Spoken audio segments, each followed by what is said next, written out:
This little girl has a hurt leg, and every night she lays in that corner because she can't get up on the roost.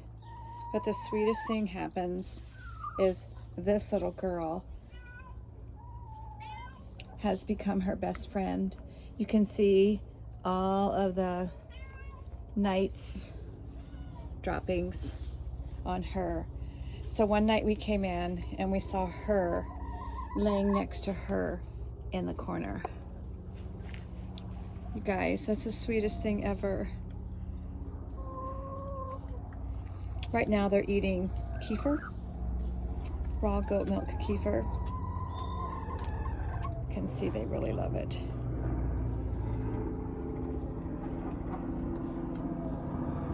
These are our older girls. They are 3 years old, and they are just so fun to watch, just to see the little relationships they have.